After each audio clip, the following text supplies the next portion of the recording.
ಶ್ರೀನಿವಾಸಪುರ ತಾಲೂಕಿನ ಪ್ರಥಮ ದರ್ಜೆ ಕಾಲೇಜಿನಲ್ಲಿ ವಿಶ್ವ ಮಾನವ ಹಕ್ಕುಗಳ ದಿನಾಚರಣೆಯ ಕಾರ್ಯಕ್ರಮ ಆಯೋಜನೆ ಮಾಡಲಾಗಿತ್ತು.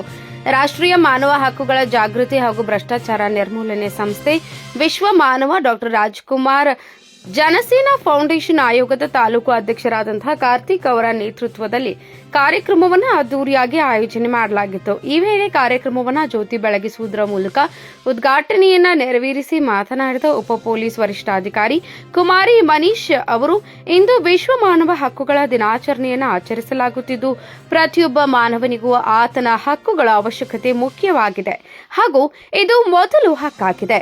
ಮಾನವ ತನ್ನ ಹಕ್ಕುಗಳನ್ನು ಪಡೆಯುವುದು ಮತ್ತು ಹಕ್ಕುಗಳ ಬಗ್ಗೆ ಅರಿತುಕೊಳ್ಳುವುದು ಬಹುಮುಖ್ಯವಾಗಿದೆ. ಭಾರತೀಯ ಪ್ರಜೆ ಮತ್ತು ವಿದ್ಯಾರ್ಥಿಗಳಾದ ನೀವು ಕಾನೂನಿನ ಬಗ್ಗೆ ಸಂಪೂರ್ಣವಾಗಿ ಅರಿತುಕೊಳ್ಳಬೇಕು. ಸದ್ಯದ ಪರಿಸ್ಥಿತಿಯಲ್ಲಿ ಸಮಾಜದಲ್ಲಿ ಏನೆಲ್ಲ ಅಂಕುಡೊಂಕುಗಳು ಎದುರಾಗುತ್ತಿವೆ ಎಂಬುದರ ಬಗ್ಗೆ ತಿಳಿದುಕೊಂಡು ಜಾಗರೂಕತೆಯಿಂದ ವ್ಯವಹರಿಸಿ ಎಂದರು.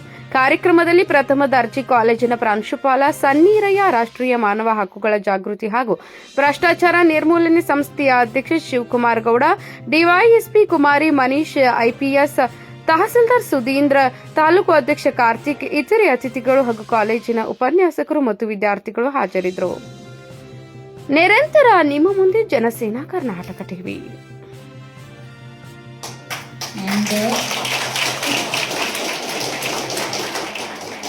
I am very happy and thankful to the principal sir and who invited me for this program. So our today discussion point is just to talk about human rights. Human rights, I can't actually talk much because of the time. And what I want to, what I can tell is, this is the basic thing of anyone's individual growth, any country's individual's growth. ಸರ್ಕಾರಿ ಜಿಲ್ಲಾ ಪ್ರಥಮ ದರ್ಜೆ college ಇವರ ಸಹಯೋಗದಲ್ಲಿ ವಿಶ್ವ ಮಾನವ ಹಕ್ಕುಗಳ ದಿನಾಚರಣೆಯನ್ನು ಆಚರಣೆ ಮಾಡ್ತಿರೋದು ತುಂಬ ಒಂದು ಹೆಮ್ಮೆಯ ಸಂಗತಿ.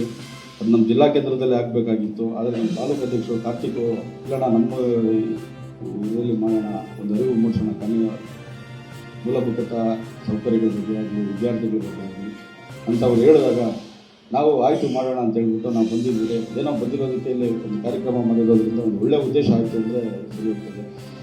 ಈ ವಿಶ್ವದಲ್ಲಿ ಒಂದು 2 ಮಹಾಯುದ್ಧಗಳಾಗ್ತದೆ.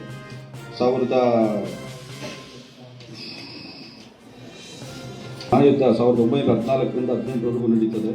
2ನೇ ಮಹಾಯುದ್ಧ ಬಂದು 1929ರಿಂದ 45 ಇಸ್ವಿವರೆಗೂ ನಡೀತದೆ. ಈ ಯುದ್ಧದಲ್ಲಿ ಏನಾಗ್ತದೆ, ಅಪಾರವಾದ ಪ್ರಾಣಹಾನಿ, ಪ್ರಾಣ ನಷ್ಟಗಳು, ಮಾರಣಾಂತಿಕ ಕಾಯಿಲೆಗಳು ಬಂದಾಗ ವಿಶ್ವಸಂಸ್ಥೆ ಒಂದು ಸಂಘಟನೆ ಇದು ಮಾಡಬೇಕು ಅಂತ ಹೇಳಿದಾಗ 1948ರಲ್ಲಿ ಮಾನವ ಹಕ್ಕುಗಳು ಅನ್ನೋ ಒಂದು ಸಂಸ್ಥೆ ಹುಟ್ಕೊಳ್ತದೆ. ಅದು ಯಥಾರ್ಥವಾಗಿ ಒಂದು ರಾಜ್ಯದಿಂದ ಬರ್ತಾ ಕೊನೆಗೆ ನಮ್ಮ ಕರ್ನಾಟಕದಲ್ಲಿ ಸ್ಥಾಪನೆಯಾಗಿ ಒಂದು ಮಗು ಹುಟ್ಟಿದಾಗಿಂದ ಕೊನೆಗೆ ಒಂದು ಮನುಷ್ಯ ಸಾಯೋವರೆಗೂ ನಮ್ಮ ಹಕ್ಕುಗಳಿಗೆ ನಾವೇ ಹೋರಾಟ ಮಾಡಬೇಕು. ಇಲ್ಲಿ ಯಾರು ಇದು ಮಾಡೋಕ್ಕೆ ಹೋಗೋದಿಲ್ಲ. ಅದರಲ್ಲೇನಾಗಿದೆ, ಇವತ್ತಿನ ಪರಿಸ್ಥಿತಿಯಲ್ಲಿ ಭ್ರಷ್ಟಾಚಾರ ಅನ್ನೋದು ತುಂಬ ತುಡುಕ್ತಾ ಇದೆ. ಯಾವುದನ್ನು ಹೋರಾಟವಾಗೇ ಪಡ್ಕೋಬೇಕು. ನಮ್ಮ ಸಂವಿಧಾನ ಡಾಕ್ಟರ್ B.R. ಅಂಬೇಡ್ಕರ್ ಅವರು ನಮ್ಮ ಸಂವಿಧಾನನ ಗುರುತಿಸ್ಕೊಡೋರು ಹೋರಾಟ ಮಾಡಬೇಕಂತಾನೆ ಮಾಡಿರೋದ್ರಿಂದ ಅದನ್ನು ಒಂದು ಎಲ್ಲ ವಿಷಯದಲ್ಲೂ ನಾವು ಪಾಲಿಸ್ಕೊಂಡು ಬಂದು ನಾವು ಮಾಡ್ಕೊಂಡು ಹೋಗ್ತಿರೋದು ತುಂಬ ಸಂತೋಷದ ವಿಷಯ. ಯಾಕೆಂತ ಹೇಳಿದ್ರೆ, ಹೋರಾಟ ಅನ್ನೋದು ಏನಾದರೂ ಇತ್ತು ಅಂದರೆ ಬಾಬಾ ಸಾಹೇಬ್ ಅಂಬೇಡ್ಕರ್ ಅವರು ನಮಗೆ ಕೊಟ್ಟಿರೋದ್ರಿಂದ ಒಂದು ಕೊಡುಗೆ. ಆ ಕೊಡುಗೆನ ಯಥೇಚ್ಛವಾಗಿ ಉಪಯೋಗಿಸ್ಕೊಂಡು ನಾವು ಇದು ಮಾಡ್ಕೊಂಡು ಹೋಗ್ಬೇಕು. ಇವತ್ತು ಹೆಚ್ಚಾಗಿ ನನ್ನ ವಿದ್ಯಾರ್ಥಿಗಳು ಇರೋದ್ರಿಂದ ನಾನು 2 ಮಾತು ಹೇಳ್ತೀನಿ. ನೋಡಪ್ಪ, ಇವತ್ತೊಂದು 35% ಬಂದಿರೋನು ಕಾಲೇಜಿಗೆ ಬರ್ತಾನೆ, 100% ಬಂದಿರೋ ವಿದ್ಯಾರ್ಥಿನೂ ಕಾಲೇಜಿಗೆ ಬರ್ತಾನೆ. ಇಬ್ಬರದು ಪಠ್ಯಕ್ರಮ ಒಂದೇ.